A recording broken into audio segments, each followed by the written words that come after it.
Hey guys, sorry it's been a while since I've uploaded anything. I honestly didn't think anybody was watching the channel. Just recently looked and saw that I had over 200 followers, subscribers, and somebody requested this book.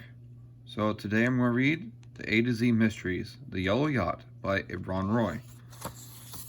Chapter 1. I'm going to miss you, Dink's mother said as she pulled her car up to the airport.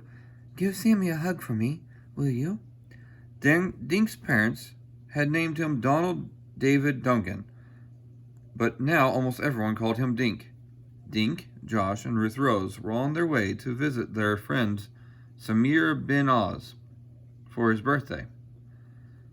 Sammy lived in a small island country in the Indian Ocean called Kostra, where his father and mother were the king and queen.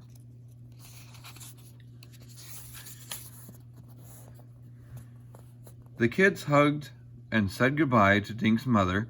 Then a man in a white shirt and dark trousers helped them stack their luggage on a cart. I'm Carl, your flight attendant on this trip, the man said. He guided the kids through security, then outside to the landing field. Off to one side sat a sleek jet. When the kids boarded, they discovered that they were the only passengers. Please choose your seats, and then you can decide what you want for lunch, said Carl. He handed them their menu cards. I love being treated like royalty, Ruth Rose said. She liked to dress all in one color. For this trip to Kostra, she had chosen royal blue. While the kids were reading their menus, a red-headed woman stepped out of the cockpit. Hi, I'm Captain Rusty Dollar, your pilot, she said. Our flight to Kostra should take about 15 hours. When you wake up tomorrow morning, you'll be there. If you'll please buckle up, I'll take off in a few minutes. 5 minutes later, the small jet roared into the air. The kids watched the ground become smaller and smaller when they saw only the white clouds and blue sky.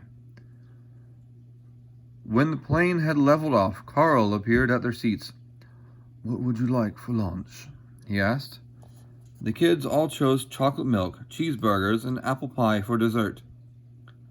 After they finished their lunch, the kids played checkers, read, and listened to music through their headphones.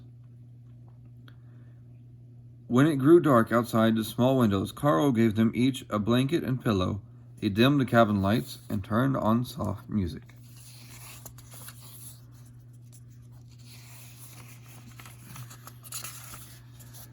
Pleasant dreams, Carl said.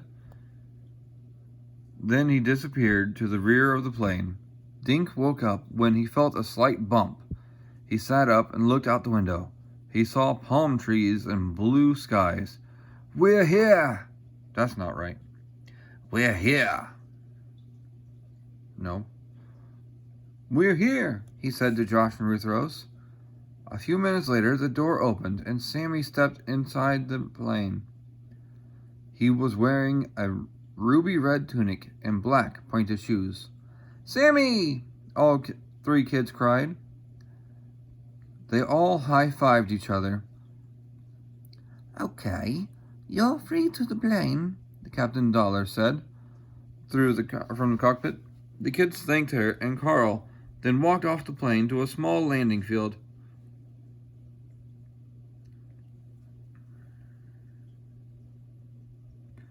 The warm air kissed their skin, and a sweet smell came from the flowers growing in the nearby fields.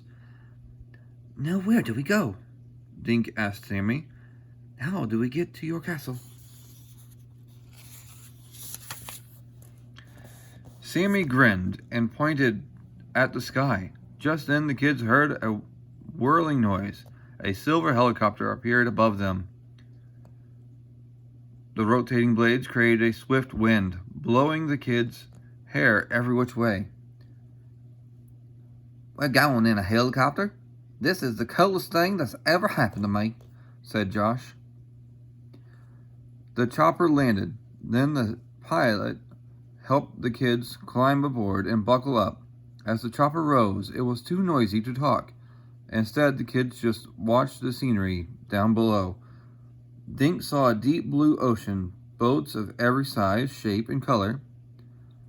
Sunlight bounced off the water and turning everything to gold.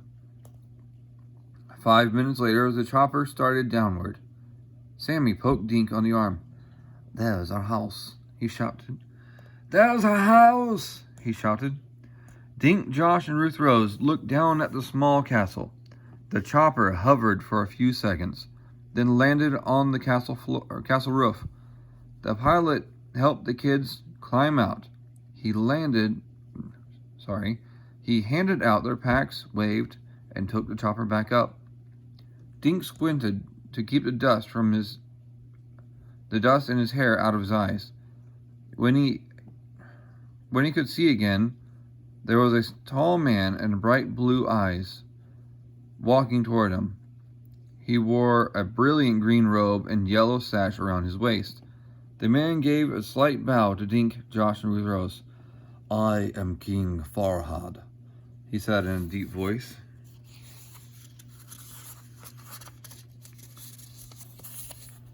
Chapter 2. Dink gulped, then bowed to the king. "And I am Queen Grace," said a woman who stepped out from behind the king. The queen wore a long white gown. The tips of blue shoes showed under the gown's hem. Around her neck she wore a gold chain suspending a large ruby. All three kids murmured hello and bowed. "These are my parents," Sammy said proudly. "Welcome to our home," Queen Grace said. "Sammy, why don't you show your friends their rooms now?" The king and queen walked to a door where a servant waited to open it. They disappeared down some stairs. "This is so awesome," Josh said, gazing from the rooftop. The castle stood at the edge of a small town surrounded on the three sides by an ancient wall. The fourth side was the ocean. Beyond the wall were fields and woods. Dink saw a wide gate in the wall. A winding road snaked through the fields and disappeared into the mountains. "Is that your father's boat?" Ruth Rose asked. She was pointing to a long yellow sailboat in the harbor. The yacht had a tall mast and neatly stowed sails. "No, we only have a small fishing boat," Sammy said. He shielded his eyes and peered at the yacht. "I don't know who owns that one." The kids followed Sammy down stone stairs to a carpeted hallway. A man stepped into their path. His eyes were fierce under thick black eyebrows. He wore a white turban, a black tunic, and red trousers. The man smiled and nodded to Sammy. "May I help you, young prince?" "No, thanks. I'm just showing my friends their rooms," Sammy said. "Guys, this is Finn, my servant." Finn glanced at the kids, then backed away. "As you wish, young prince." "He's scary," Josh whispered. Sammy grinned. "Finn is cool," he said. "He practices looking scary to keep kidnappers away. All the bedrooms are here." He pointed to a double set of doors at the end of the hall. "My parents sleep there, and our rooms are this way." Sammy led them around a corner and stopped at the first door on the right. "This is my room. You guys can pick yours." Dink counted 8 closed doors. "These are all bedrooms?" he asked. Sammy nodded. "Sometimes we have a lot of guests," he said. Dink looked at Josh. "You want to share?" he asked. "Sure. I know you're afraid of the dark," Josh teased. He opened the door of the room next to Sammy's and stepped inside. "I'll take the one across the hall from you guys," Ruth Rose said. "Okay, I'll see you in about 10 minutes, Sammy said before he went into his room. "Knock after you're back," Ruth Rose told Dink. She went into her room and closed the door. Before Dink had a chance to follow Josh, he heard a door open. A face peeked out of a room a few yards away. Dark eyes stared at Dink before the face disappeared and the door slammed shut. Dink shrugged, wondering who else was staying in the castle. 10 minutes later, Sammy led the kids into the town of Nia. They trekked along the cobblestone road under tall shade trees. Most of the old buildings were made of stone. Everybody they passed smiled and greeted Sammy. At the harbor, they walked along a stone pier that led to a wide aluminum dock. The water was calm, and several boats and yachts were under sail or motor. The Yellow Yacht seemed even bigger now that they were close. Dink noticed that it was not all yellow. There was a green stripe just above the waterline. The name Sundown was painted on the side. "Maybe it belongs to a movie star," Josh said as they gazed across the water. Two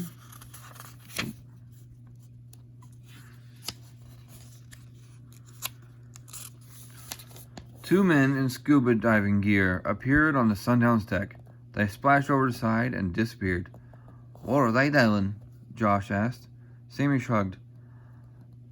"Maybe my mom and my dad knows. I'll ask him later." Sammy led the kids further along the harbor, then stopped where a huge square hole had been carved out of the earth. Crisscrossing the bare earth was a maze of pipes and cables. A row of boulders lined one wall of the hole. A green backhoe stood off to one side, like a sleeping dinosaur. Two men stood together talking. One wore jeans and a t-shirt, with a red bandana tied around his black hair. The other was older, with gray hair. He wore white pants and a blue shirt. The man in the red bandana waved at Sammy. "That's Rico. He's the job foreman," Sammy said with a wave back. "What is this place anyway?" Ruth Roast asked. Sammy spread his arms. It's going to be an aquarium," he said, and pointed to the empty space behind the hole. "Up there will be a school for kids who want to learn about the ocean." Sammy grinned at his guest. "Pretty soon this will be filled with ocean water and plants and fish." "What's that for?" Josh asked, and he pointed to a long, wide pipe, half in the water and half out. A machine was attached to the end that was on dry land. A motor will pump ocean water up through the pipe," Sammy explained. "Other pipes will take the water out of again, and it's always clean." Dink pictured the finished aquarium with fish and other sea creatures swimming along among those boulders. Josh whistled.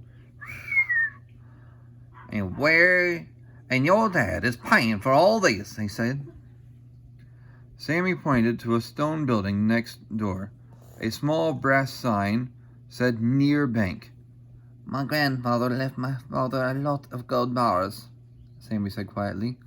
"They're in the bank, and that's what my father is using to pay for the aquarium." "That's great," Dink said. "So when will the aquarium school open?" Sammy shrugged. "My dad said, and it says in a few months. Come on, I'll introduce you to Rico." The kids followed Sammy down a sloping bank into the bottom of the pit. Rico shook hands with all four kids. He granted Sammy in Kostrin, a language Dink had never heard before. "These are my American friends.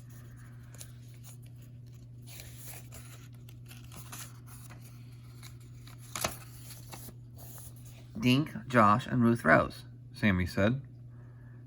"Hello and welcome," Rico said in perfect English. His eyes sparkled like black marbles and his teeth gleamed. Rico turned to the gray-haired man. "This is Dr. Leopold Skor," he said. "He's giving me some great ideas for the project. Dr. Score bowed. I am a marine biologist, he told the kids. I am doing research nearby, and I heard about the King Farhan's wonderful aquarium. Would you like to meet the king? Sammy asked. You know him? Dr. Score asked, looking surprised. He's my father, Sammy answered. Suddenly they heard the sound of distant chimes. Come on, Sammy said to his friends. That's Finn ringing the dinner bell. And that's where I'm going to stop for today, guys. I hope that you enjoy it. And next time I'll read a couple more chapters. Hopefully it won't take me nearly as long to upload videos. I plan to start making them a little bit more regular again. Probably, hopefully once a month or once a week. Life's kind of crazy right now, so we'll see how it goes. So, see you next time. Bye.